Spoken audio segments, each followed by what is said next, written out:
You are God. What?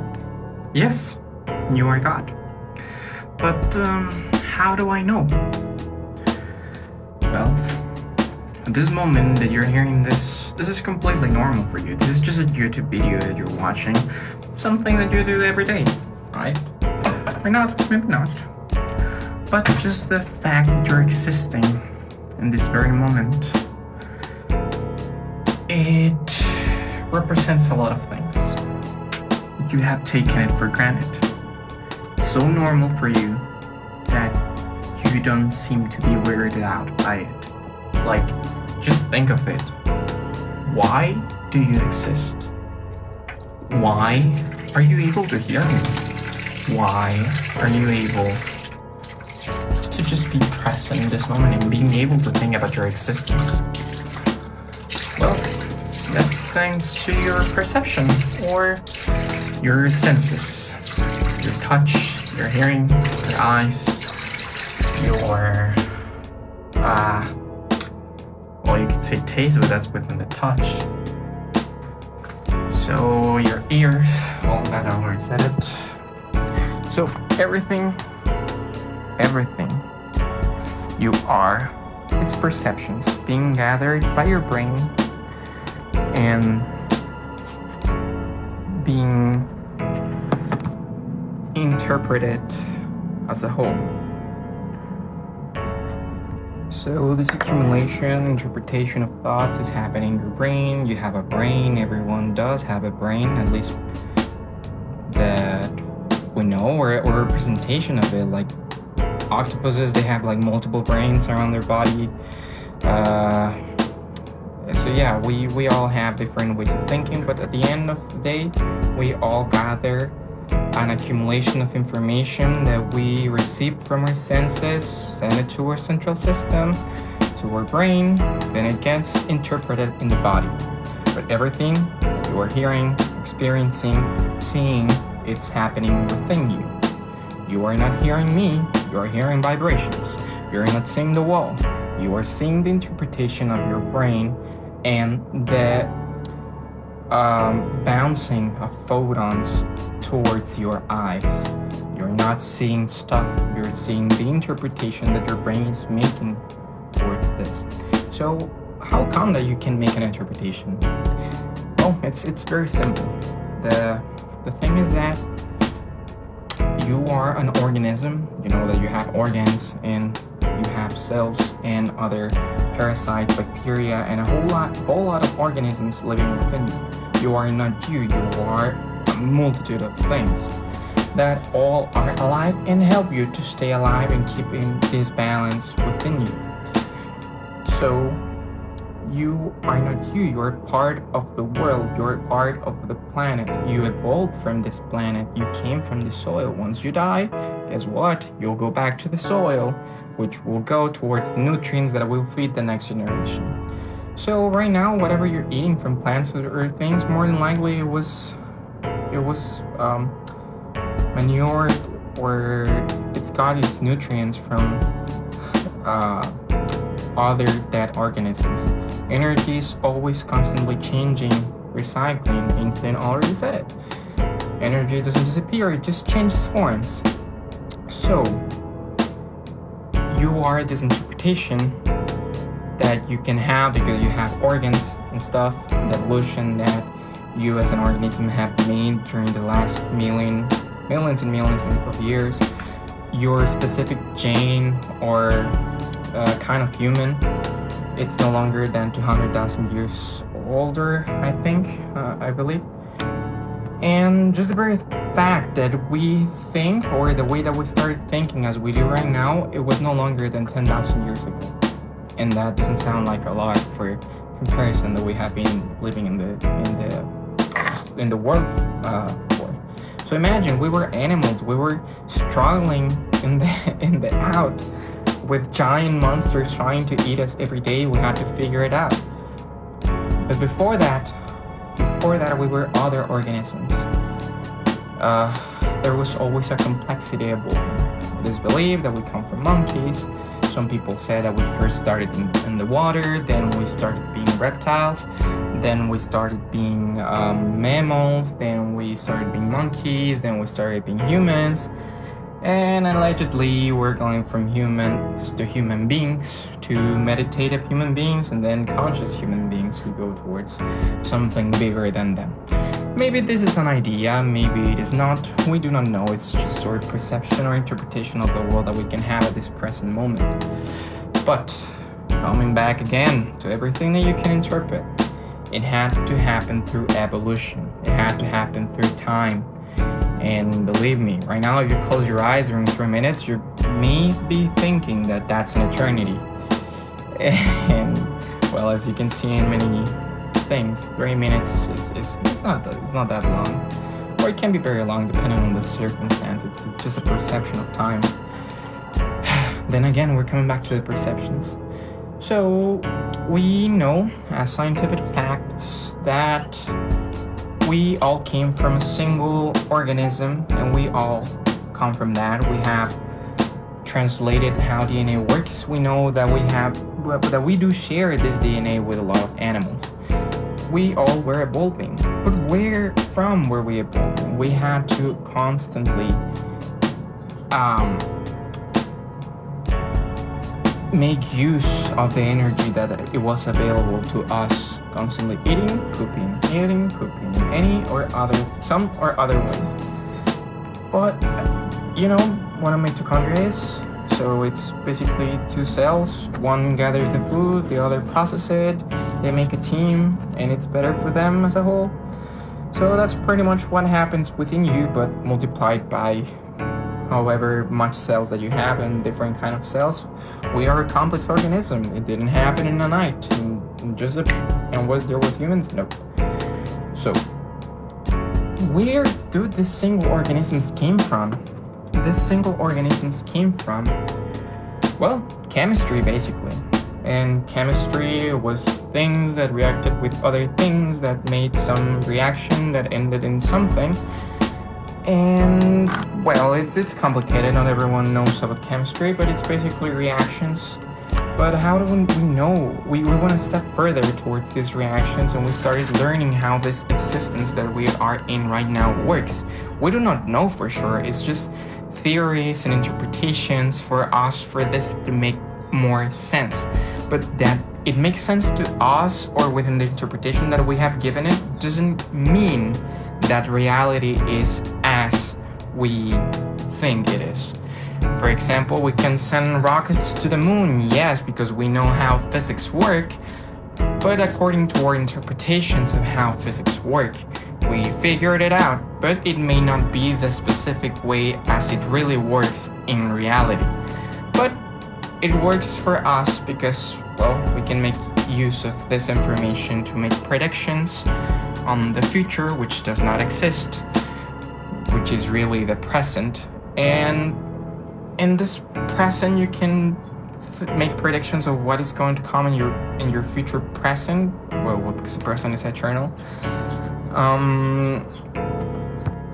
And we have been able to use this information towards the betterment of humanity. Well, going back to the organisms, we learn how it works. We learn how things interact. We think we know how gravity works. We think we know how velocity and stuff and whatever works. So we get to have and make interpretations from the past, which does not exist because it's always a present. And these interpretations of the past tells us that in the past, well, in the present, there are remainders of this radiation that existed long time ago, which casually supports the theory of the Big Bang, and it makes us believe that it was there, that our interpretation tells us that it was really hot, really condensed, and then something happened, something reacted, and that's our interpretation of the Big Bang. Something reacted with something and made existence happen. Or maybe it was always there. We do not know. It's impossible for us to know. we've only developed our brains as they are in the last 10,000 years. We cannot know what happened 1.5 billion years ago, 1.8 billion years ago. We can just try and think and understand according to what we have available here in the present. It's just what we do. For example, with dinosaurs, when we go with dinosaurs, you know, they take them from the earth. They clean them according to their carbon remainders. They can try and think within which range these dinosaurs were from, but you cannot know for sure, because even this range that we use as a metric, it's our brain interpretation of how long ago, how far ago it was. You can determine according to time, but there are a lot of factors that could say or could mean that does not really mean what we think it means. But from these organisms, this chemistry, and this things that reacted and made life, whatever that was, whatever these single organisms were, whatever those physics were, whatever reactions, chemistry, that was your origin. That was God, I guess. Not the regular interpretation of a guy who lives in the sky and punishes people and whatever. No, it was just something that's beyond our comprehension that just started life. Started whatever this is.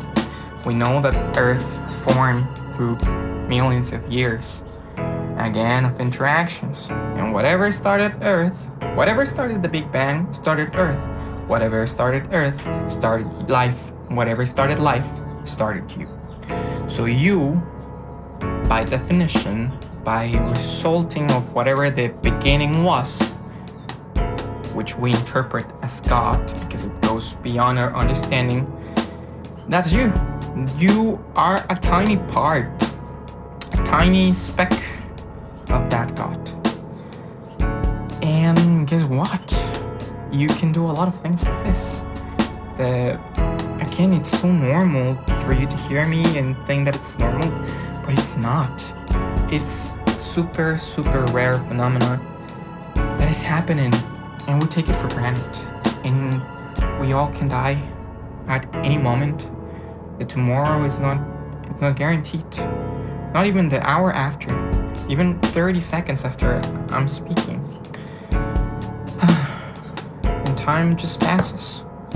My Cancerbero, the rapper, already said that my last phrase, it's the last phrase.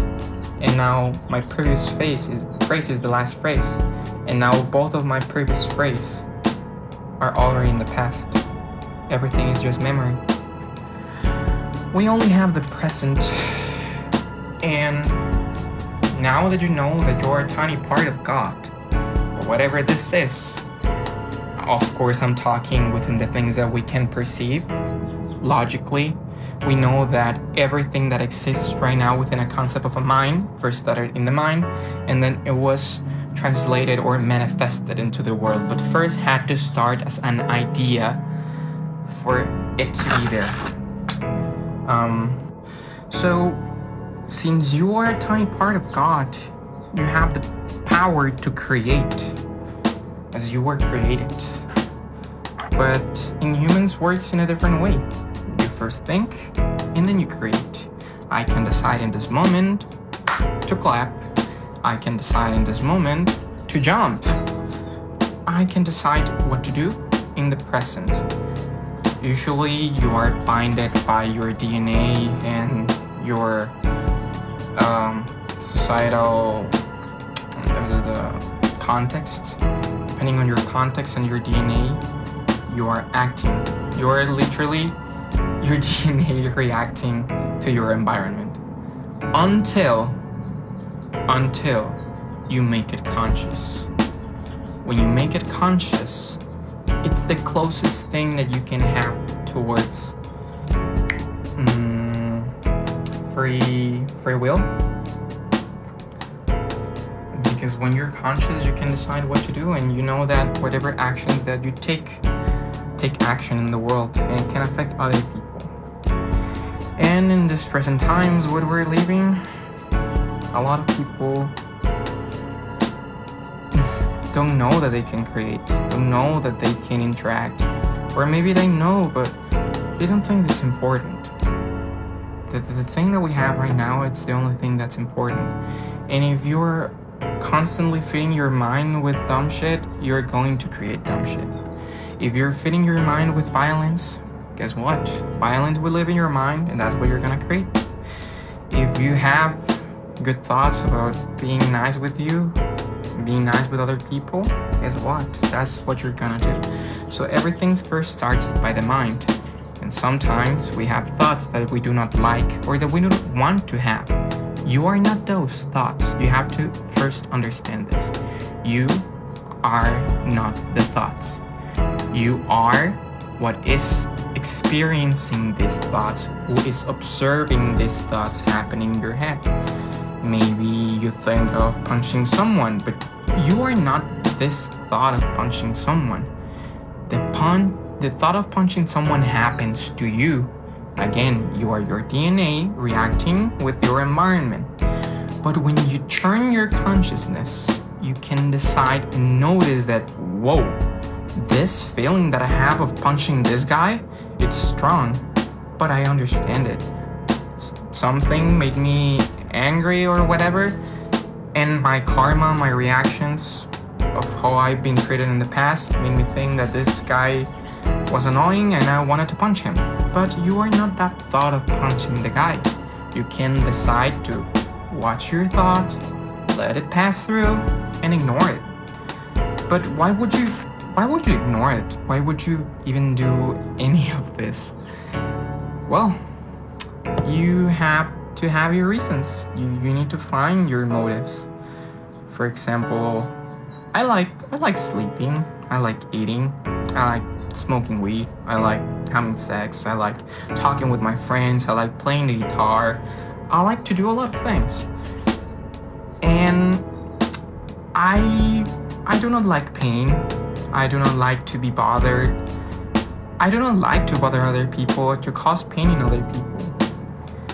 I am constantly deciding not to do these things because I have my motives. You have to find your own motives. Not that are important for me or for your parents or for your dad or your friends or whatever. No, it has to be important for you because this is your life.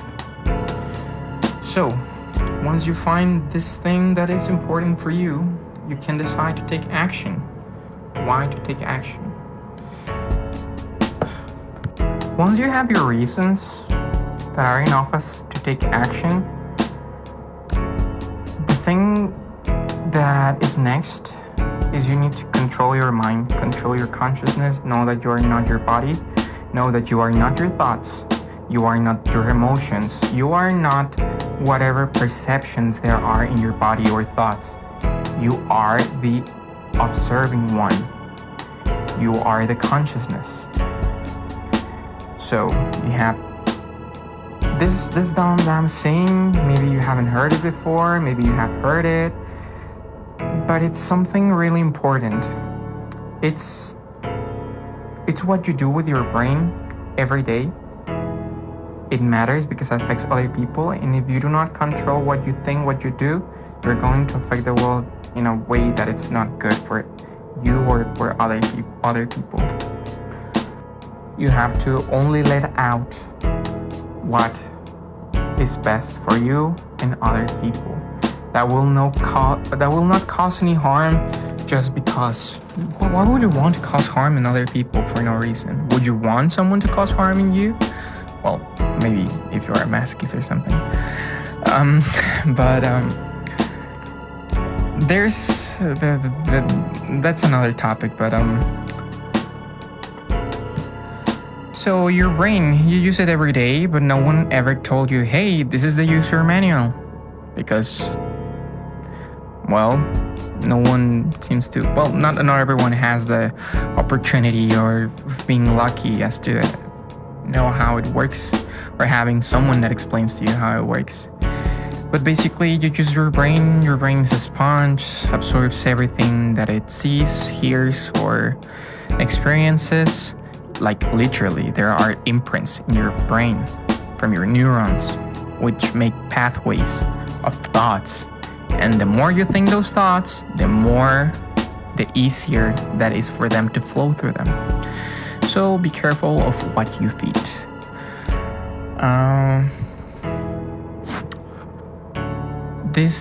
How can you be careful of what you feed it? You have to be conscious. You don't have to just react. You have to think, am I doing this because I actually want to do this? Or am I doing it just because I'm boring? Or just by impulsion? Believe me, most of the times it's gonna happen by impulsion. You're just reacting to the world. You have to be conscious about your acts. And believe me, I was there. I'm not saying this is easy. It takes time, it takes practice.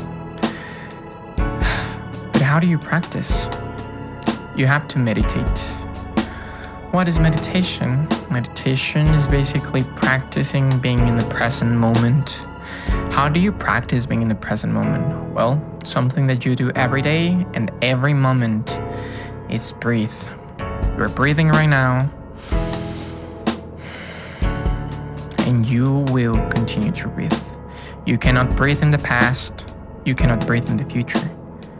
You can only breathe in the present. So this is going to be your anchor to the present. You close your eyes. You have your spine straight, legs crossed. You focus your attention to your forehead, to the middle of your forehead between your eyebrows. Close your eyes. Again, spine straight. You let your hands rest over your legs, around the knees, upwards your hands, and then you close your eyes just for a minute and focus on your thoughts. Focus on the present moment, on the breathing. You will see that thoughts will come. You're not saying, hey, I want to think this. No, thoughts will come. Whatever you have in your mind, it's what is going to come. So if you watch a lot of Rick and Morty, maybe something is going to come from that. If you watch a lot of Minecraft or relationships, romantics, whatever you consume is what you are, and that's what's going to be stored in your brain, and that's what's going to be used. So you'll soon realize that these thoughts are not you. They just happen to you, and you can learn to observe them, let them pass, and get to focus again in the present moment. It's a practice. It's like going to the gym. It's like playing a video game. You cannot get better in a video game if you don't play it. Well, maybe if you imagine it. There are studies, I think, that you can improve things by imagining it. But you cannot fake going to the gym. You cannot fake breathing. You cannot fake things that have a literal affection within this reality. Like when you meditate, there are literal pathways or things that are happening in your brain and in your body that only happen when you meditate, only happen when you practice focusing in the present moment. And when you focus on the present moment, you start to learn that you can control your thoughts. And the more that you control your thoughts, the more that you are a conscious being, the more you can decide what to do with your life. And then you are no longer ruled by your karma, by your body, by your impulsiveness, by your reactions.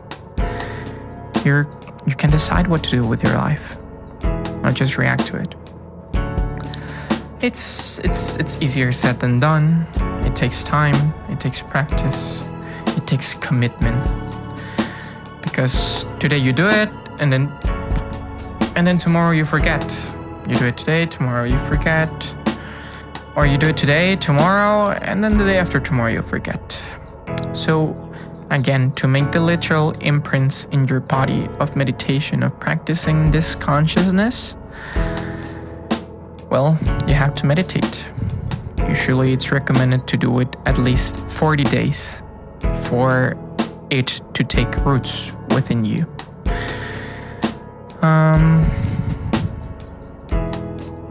And once that you're conscious, you will start to see that a lot of what is happening in society, it's bullshit.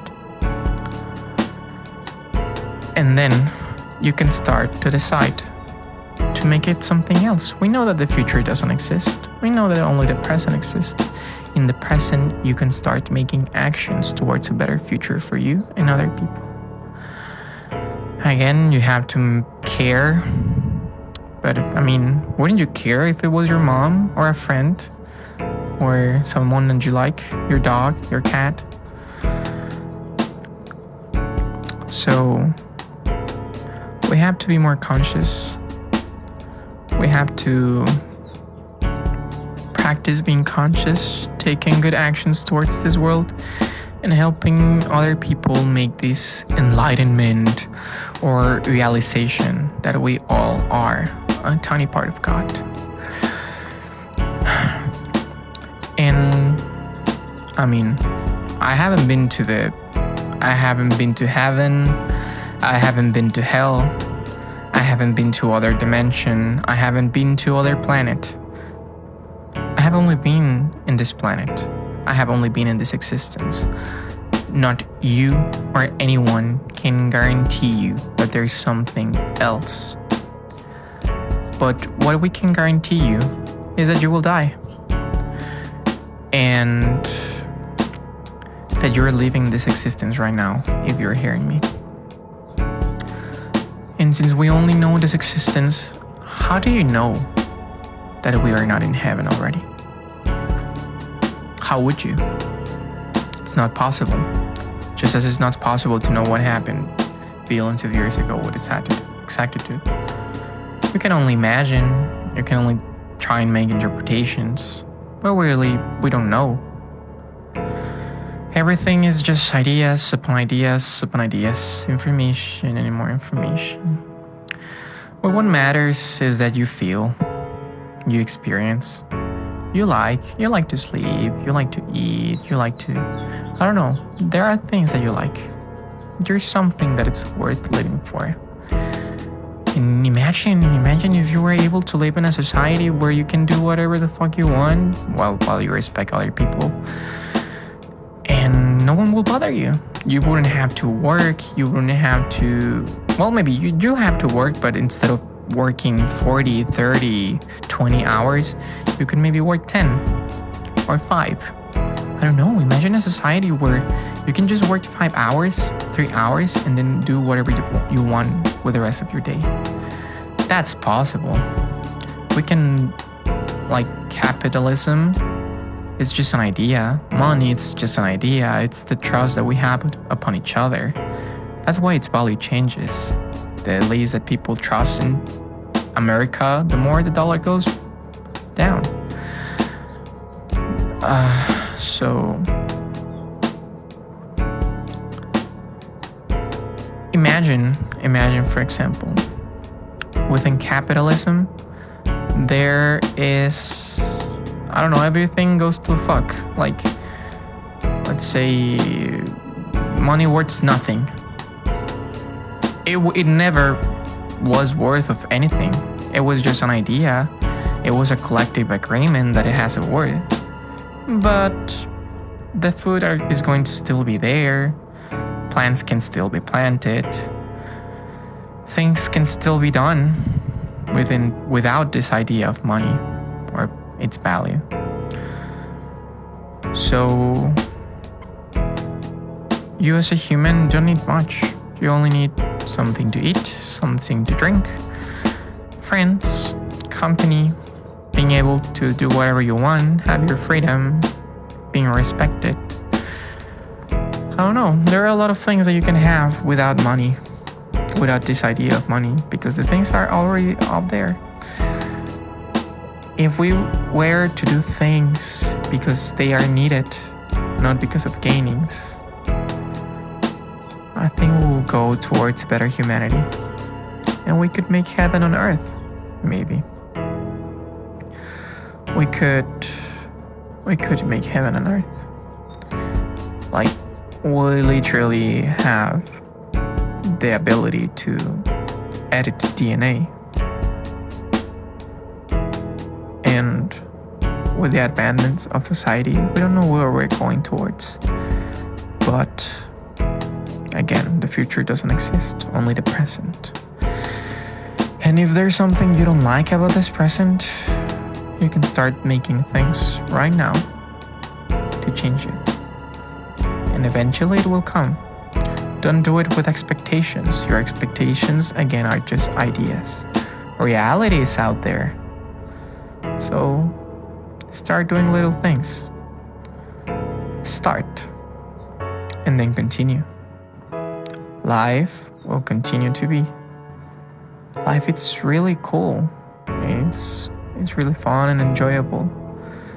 But you have to learn how to control your thoughts and emotions. And it takes time and practice. So yeah, that's why you should meditate. That's why you're God. And that's how we can create heaven on earth. Okay, I guess that's all I had to say. Okay. Bye, I guess.